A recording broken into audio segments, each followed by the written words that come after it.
하나님의 말씀은 마가복음 16장 1절에서 8절 말씀입니다.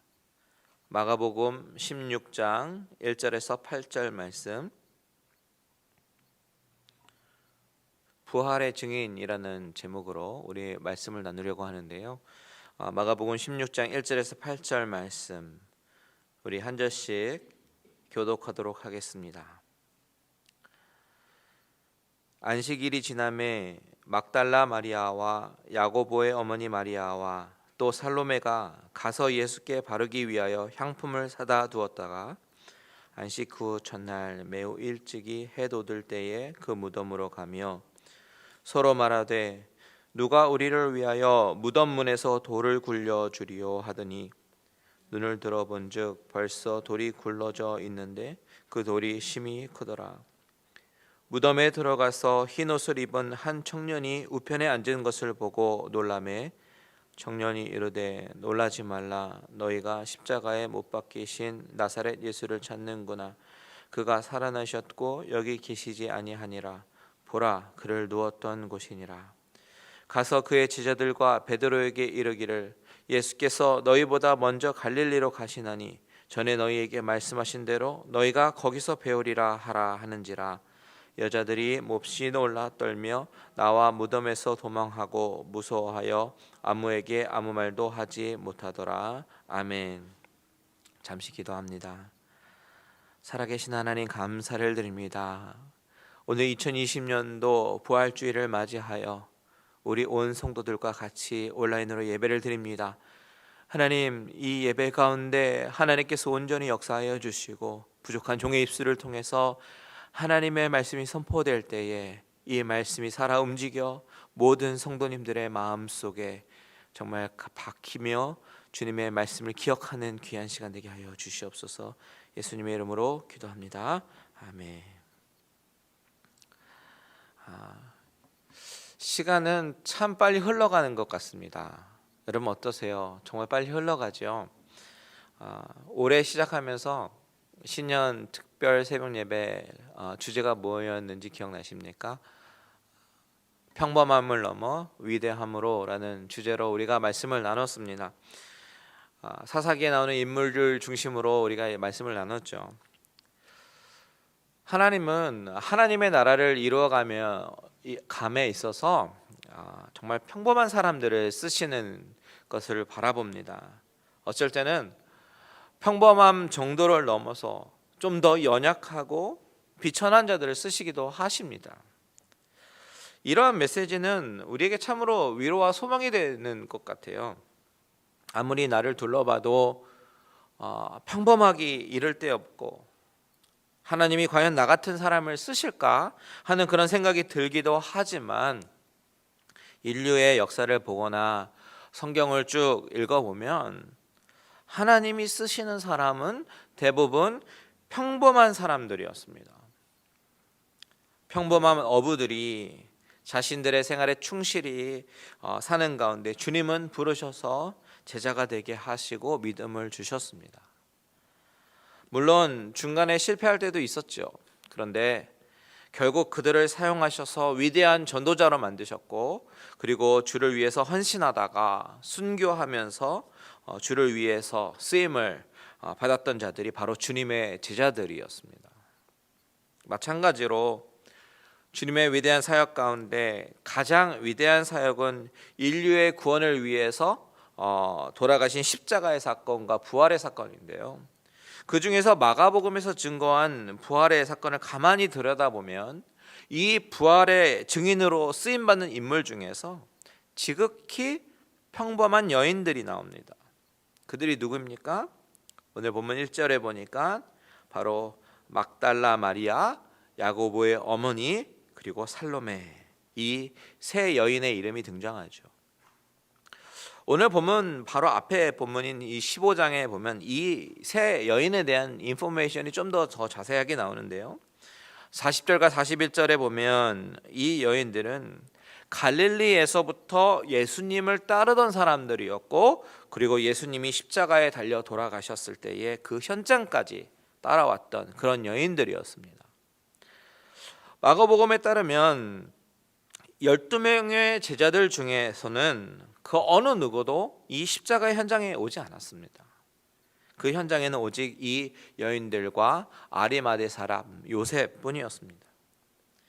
이 세 여인에 대해서 마가복음의 증거는 여기서 그치지 않고 그들은 예수님이 돌아가신 후에 아리마대 사람 요셉이 예수님의 시신을 받아다가 안치한 곳까지, 그곳까지 따라가는 장면까지도 얘기하고 있습니다. 15장 46절에서 47절을 보세요. 요셉이 세마포를 사서 예수를 내려다가 그것으로 싸서 바위 속에 판 무덤에 넣어두고 돌을 굴려 무덤 문을 놓음에 막달라 마리아와 요셉의 어머니 마리아가 예수 둔 곳을 보더라. 이들은 요셉을 따라가서 예수님이 세마포에 쌓이시는 것을 보고 그리고 무덤에 안치되는 장면을 눈으로 확인하고 돌아왔습니다. 여기서 그들이 보았다라고 하는 것은 왜 그랬을까요? 예수님의 무덤을 다시 찾아오려고 이미 마음속에 생각하고 본 것입니다. 그래서 오늘 본문 1절에서 이야기하는 것처럼 향품을 미리 사다 둔 것이죠. 자, 안식일은요, 금요일 해 질 때부터 시작해서 토요일 날 해 질 무렵에 끝납니다. 그러니까 1절에 보니까 이 여인들은 안식일이 지남에, 즉 토요일 해가 떨어지고 나서 안식일이 끝나니까 이제부터는 상점도 다시 열었을 것이고 바로 그때 향품을 상점에 가서 사 두었다는 것입니다. 그런데 그때는 무덤으로 찾아가기에는 너무나도 늦은 시간이었어요. 그래서 2절 같이 있습니다. 시작. 안식 후 첫날 매우 일찍이 해 돋을 때에 그 무덤으로 가며 그 다음날 아침 일찍이 일어나서 해가 막 뜨기 시작할 때에 무덤으로 가서 찾아가는 것입니다. 자기들이 갈 수 있는 가장 빠른 시간대에 예수님의 무덤으로 간 거예요. 이 당시 보통 유대인들의 장례 풍습을 보면요, 보통 남자가 하는 일과 여자가 하는 일이 구분이 되어 있었습니다. 남자들은 시체를 무덤까지 운구하는 일을 담당했고, 이때 당시에 풍습은 전문적으로 곡을 하면서 우는 여인들이 뒤를 따라가고요, 그리고 그 뒤를 피리 부는 사람들이 뒤를 따라갑니다. 그리고 나서 시체가 무덤에 놓이게 되면 이제서야 여자들이 몰약과 알로에를 섞은 그런 기름을 시체에 바르기 시작합니다. 이것은 방부 처리를 하기 위해서 바른 것이라기보다는 냄새를 위해서, 부패하는 시체에서 좋은 냄새가 나기 위해서 하는 것이었어요. 그리고 나서 세마포로 싸고 시신을 안치하게 됩니다. 그런데 예수님의 경우에는 예수님이 돌아가신 후에 아리마대 요셉과 그리고 또 요한복음에 등장했던 니고데모, 이 두 남자가 예수님의 시체를 받아다가 무덤에 안치를 했습니다. 그런데 이 남자들은 장례 전문가도 아니고, 그리고 그때 안식일이 막 시작되는 금요일 늦은 오후였기 때문에 향료를 미처 바르지 못하고 서둘러 세마포를 싸고 시신을 안치했을 것이에요. 그러니까 이 여인들은 그들이 갈 수 있는 가장 이른 시간이 언제였어요? 주일날 아침, 선데이 모닝에 무덤으로 가서 향료를 바르려고 하는 것이죠. 자, 여기서 우리가 먼저 한 가지 생각해 보고 싶은 것이 무엇이 있냐면, 이 여인들이 이렇게 이른 아침부터 자기의 잠까지 포기하면서 일어나서 무덤으로 달려간 이유가 무엇이겠느냐라는 것이죠. 그저 시신이 썩어서 냄새가 날까봐, 그래서 동네 사람들 남에게 민폐가 될까봐 이른 아침부터 새벽에 달려갔을까요? 저는 아무리 이 부분을 묵상해도요, 이 여인들이 새벽부터 예수님의 무덤으로 달려간 이유는 다른 이유 없습니다. 그저 예수님을 사랑하기 때문이에요. 사랑하니까 잠도 필요 없고 그저 자신들이 할 수 있는 환경 가운데 최선의 시간에 최고의 노력으로 최선의 마음을 가지고 주님 앞에 달려가는 거예요. 이 여인들은 주님을 사랑했기 때문에 예수님의 이 죽음의 자리까지 지켰잖아요. 그리고 이제 이 시신의 향료를 바르기 위해서 이른 아침부터 무덤으로 달려가는 것이죠. 비록 사랑하는 주님이 돌아가셨지만 그 시신에라도 정성스럽게 향유를 바르고 싶었던 것입니다. 그것은 그들의 사랑이 바탕이 된 헌신이죠. 그리고 그 사랑은 결국 그들을 부활의 증인으로 만들게 되었습니다. 여러분, 저와 여러분들도 주님을 사랑하는 자가 되기를 바랍니다. 다른 제자들은 다 뿔뿔이 흩어졌어도 주님을 너무 사랑하기 때문에 아침 일찍이 무덤에까지 가서 향유를 바르려고 했던 이 여인들의 사랑이 바로 저와 여러분들의 사랑이 되기를 바랍니다. 여러분은 얼만큼 주님을 사랑합니까? 얼마나 주님을 사랑하세요? 사랑은 말로만 할 수는 없어요. 사실 말로 고백하는 사랑이 가장 쉬운 사랑이죠. 말로 하는 사랑 다 누구나 할 수 있습니다. 말로 하는 사랑이 진짜 마음이 전달이 되는 방법은 행동으로 보여주는 것입니다. 아니, 사랑하면 저절로 행동하게 되어 있어요. 주님을 사랑했던 나사로의 누이 마리아 기억나시죠? 베다니에 있던 이 마리아는 주님을 너무나도 사랑했고 주님의 말씀을 늘 사모했었습니다. 주님의 발 앞에 늘 있으면서 주님의 말씀을 듣기를 원했어요. 그러다 보니까 제자들이 주님의 말씀을 들었던 것보다 더 깊은 이해를 할 수 있었고, 그래서 사랑하는 주님이 이제 얼마 남지 않아서 고난의 길, 죽음의 길을 가실 것을 알았습니다. 그래서 어떻게 행동합니까?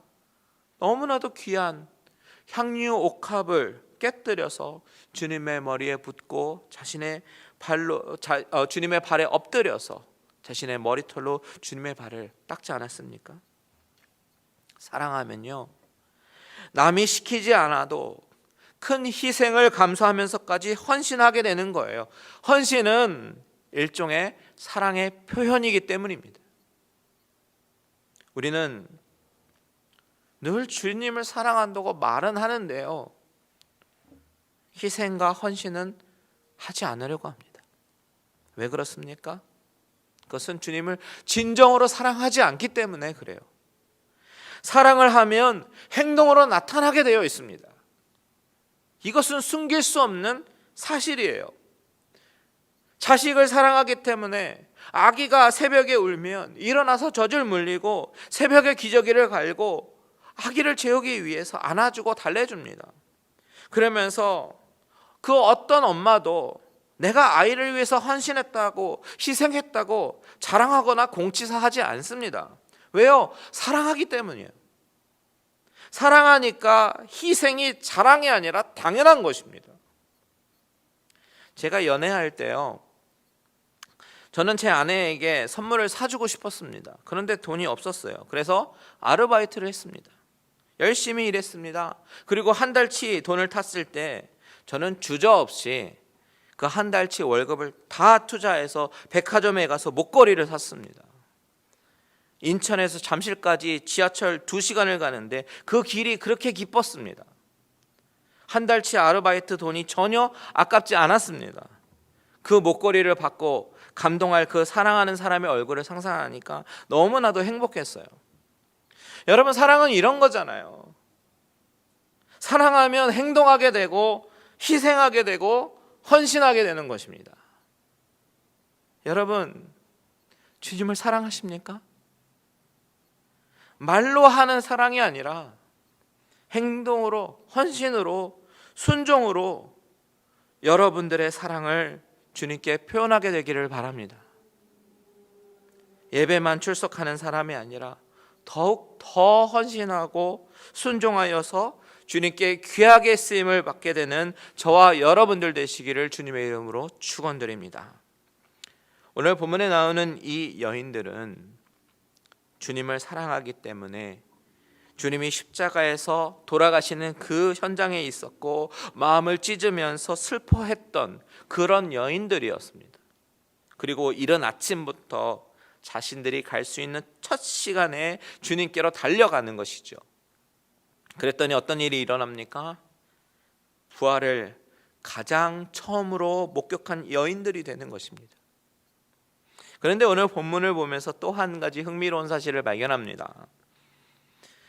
주님을 그렇게 사랑하는 여인들에게도 마음속에 염려가 있었다라는 사실이에요. 우리 3절 다 같이 읽겠습니다. 시작. 서로 말하되 누가 우리를 위하여 무덤 문에서 돌을 굴려주리요 하더니, 그들은 무덤으로 가면서 무덤 앞에 있던 돌이 생각이 났습니다. 그리고 그들은 자신들의 힘으로는 도저히 그것을 굴릴 수가 없을 텐데 누가 우리를 위해서 이 돌을 굴려줄까, 그것을 염려했습니다. 그도 그럴 것이 그 시간이 너무나도 이른 새벽이었기 때문에 도움을 요청할 사람이 아무도 없었을 것이에요. 어쩌면 그 무덤을 지키고 있었던 군인들에게 잠깐만 향품만 조금 바르게 해달라고 부탁을 하려고, 문을 열어달라고 부탁을 할 요량으로 갔을지도 모르겠어요. 그런데 현장에 가보니까 그들의 걱정은 부질없는 걱정임을 금세 알게 되었습니다. 왜냐하면 무덤의 돌이 이미 굴러져 있었기 때문이죠. 여러분, 이 모습 또한 우리의 모습이지 않습니까? 인간은 끊임없이 걱정하고 염려하는 존재인 것 같아요. 어제를 후회하고 또 미래를 염려합니다. 요즘에는 바이러스로 우리 성도님들이 아프면 어떡할까 염려합니다. 동시에 영적으로 게을러지고 신앙이 나태해지면 어떡하나라고 또 염려합니다. 일을 할 수 없어서 경제적으로 타격이 생긴 성도님들을 염려하고 걱정합니다. 하지만 오늘 이 말씀을 통해서 주님께서 위로하시는 것은 다 부질없는 걱정이라고 말씀하시는 거예요. 이 여인들을 보십시오. 이 여인들이 걱정과 염려함으로 현장에 도착해 보니까 돌이 이미 굴러가고 있었어요. 굴러가져 있었어요. 그들의 걱정이 부질없었다라는 것이죠. 우리가 하는 대부분의 걱정은 사실 쓸데없는 걱정이 대부분인 경우가 굉장히 많습니다. 어떤 심리학자들이 염려에 대해서 통계를 냈는데, 염려의 40%는 절대로 일어날 수 없는 것들이고, 그리고 30%는 이미 일어나서 바꿀 수 없는 일에 대한 것이고, 그리고 22%는 사소한 고민이라고 얘기합니다. 그러니까 여기까지만 따져봐도 92%가 쓸데없는 걱정이라는 거예요. 나머지 8%가 남았는데 그 중에 4%는 우리의 힘으로는 어쩔 수 없는 것에 대한 걱정이고, 또한 4%는 우리가 바꿀 수 있는 일에 대한 것이라고 얘기합니다. 결국 우리가 하는 대부분의 염려와 걱정은 그냥 쓸모없는 걱정으로 시간과 에너지를 사용하고 있다는 것입니다. 주님도 돌아가시기 전에 우리에게 말씀하셨잖아요. 너희 중에 누가 염려함으로 그 키를 한 자나 더 할 수 있냐고요. 본문에 나오는 이 여인들도 이 순간에 염려했고 우리도 늘 염려합니다. 그런데 중요한 것은 이 여인들이 염려한 이유가 무엇이냐면 예수님의 부활을 전혀 생각하지 못했기 때문에 염려한 것입니다. 바꿔 말하면 주님의 말씀을 하나도 기억하지 못하고 주님의 말씀을 확실히 믿지 못했기 때문에 부활을 생각지도 못하고 염려했던 것이에요. 그래서 시신에 바르는 향품도 구입했고 무덤에 있던 돌을 굴릴 그런 궁리를 하고 있었던 것입니다. 무슨 이야기입니까? 주님의 말씀을 듣기만 했지 마음속에 담아두고 기억하거나 진실로 믿지 않았다라는 것입니다. 분명히 그들은 주님을 사랑한 것은 맞습니다. 그런데 부활에 대한 믿음은 확실하지 않았다라는 것이죠. 여러분, 혹시 이 모습이 우리의 모습은 아닐까요? 주님을 사랑한다고 말은 하는데 그 사랑이라는 것이 우리의 생각과 우리 나름대로의 그런 사고방식 안에서 주님의 능력을 제한하면서, 혹은 우리가 믿고 싶은 대로 믿으면서 주님을 사랑한다고 말만 하고 있지는 않습니까? 혹시 우리의 믿음이 부족하지는 않은데 그런 거 아닙니까? 주님께서 하신 말씀을 정확히 기억하지 못하고 마음에 두지 못하고 우리의 염려와 근심으로 살아가고 있지는 않냐는 말입니다. 여러분, 우리가 붙잡아야 될 것은 주님께서 하신 약속의 말씀인 줄 믿습니다.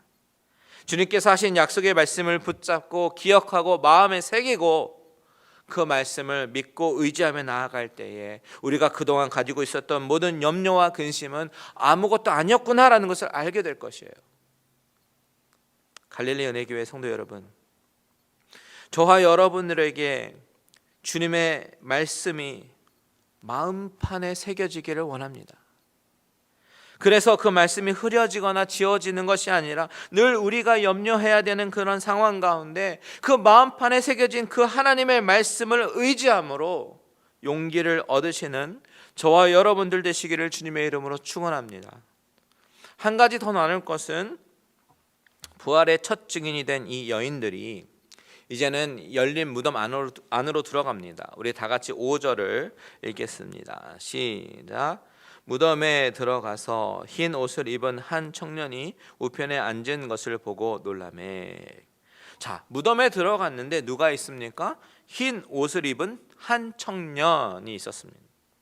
이 청년이 누구냐면 분명히 천사입니다. 천사. 마태복음과 요한복음에 보면 천사라고 증거하고 있기 때문입니다. 이 천사가 여인들에게 하는 말이 너무나 중요하죠. 뭐라고 얘기합니까? 6절 다 같이 있습니다. 시작. 청년이 이르되 놀라지 말라. 너희가 십자가에 못 박히신 나사렛 예수를 찾는구나. 그가 살아나셨고 여기 계시지 아니하니라. 보라, 그를 두었던 곳이니라. 그 천사는 너희가 나사렛 예수를 찾는구나, 그가 살아나셨다라고 얘기합니다. He is risen 이라고 얘기합니다. 살아나셨습니다. 여기서 천사가 말하고 있는 이 찾다라는 단어를 헬라어 원어로 보니까요, 제테인이라는 단어인데 이 단어가 마가복음에 쓰였을 때 그 용법을 보니까 총 10번의 쓰임 가운데 모두 예수님의 행동을 제한하거나 아니면 약간 부정적인 문맥 가운데 쓰였음을 알 수 있습니다. 그런 것으로 미루어 봤을 때 오늘 본문에서 천사가 여인들에게 너희가 예수를 찾는구나 라고 말하는 말은 약간 부드러운 질책성 말임을 알 수가 있는 것이죠.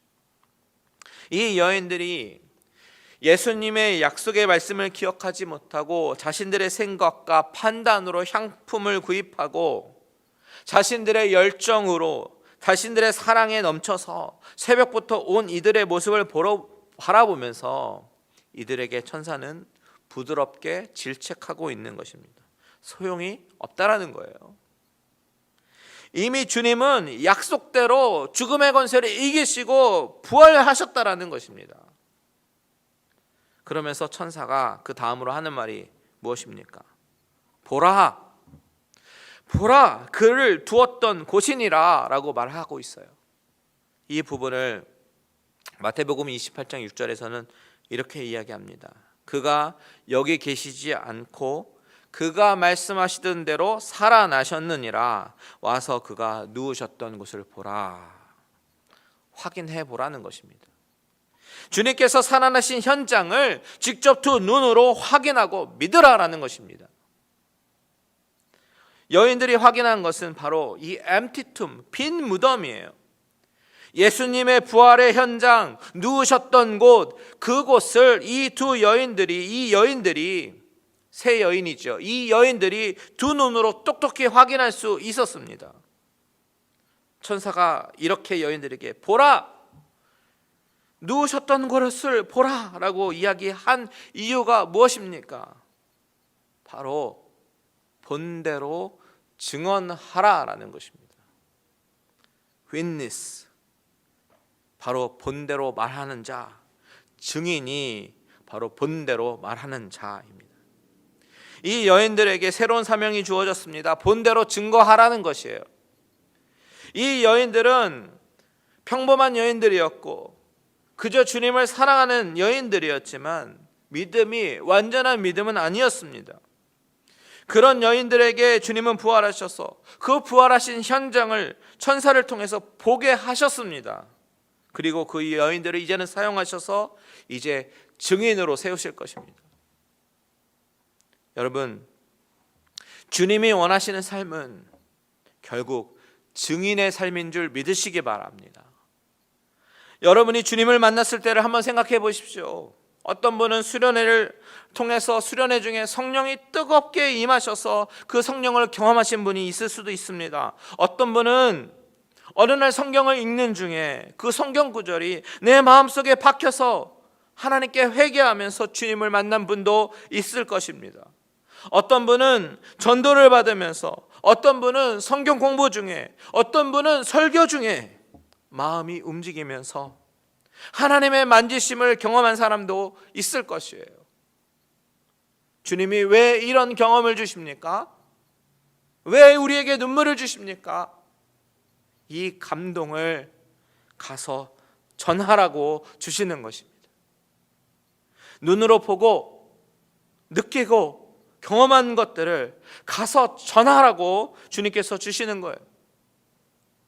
주님이 살아계시다고, 강팍한 내 가슴 속에 주님이 찾아와 주셨다고, 주님은 분명히 죽음에서 살아나셨고 나중에 우리에게 다시 오실 분이라고 증거하는 사명을 우리에게 주셨습니다.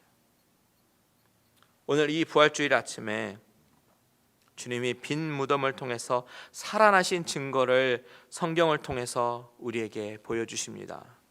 이것을 보면서 우리가 무엇을 생각해야 됩니까? 믿음이 연약하지만 하나님이 쓰신 이 여인들처럼 주님은 저와 여러분도 사용하시길 원한다라는 사실을 잊지 마십시오. 증언하며 증거하고 살아계신 주님을 증거하는 그런 증인이 되시길 바랍니다. 내 안에 살아계신 주님을 증거하면서 살아갈 때에 주체할 수 없는 기쁨과 성령의 충만함을 경험하게 되시리라 저는 확신합니다. 사랑하는 갈릴리 은혜교회 성도 여러분, 부활주일 이 아침에 우리 모두 부활의 증인이 되어서 주님을 기쁘시게 하는 저와 여러분들 되시기를 주님의 이름으로 축원드립니다. 같이 기도하겠습니다. 사랑하는 주님, 감사드립니다. 부활하셔서 우리에게 걱정과 염려 대신 기쁨을 주시고 우리에게 새로운 기대와 소망을 가지며 살아가게 하심을 감사를 드립니다. 오늘 주님께서 주신 그 말씀대로 우리도 지극히 평범하지만 주님께서 사용하여 주셔서 부활의 증인이 되게 하여 주시옵소서. 예수님의 이름으로 기도합니다.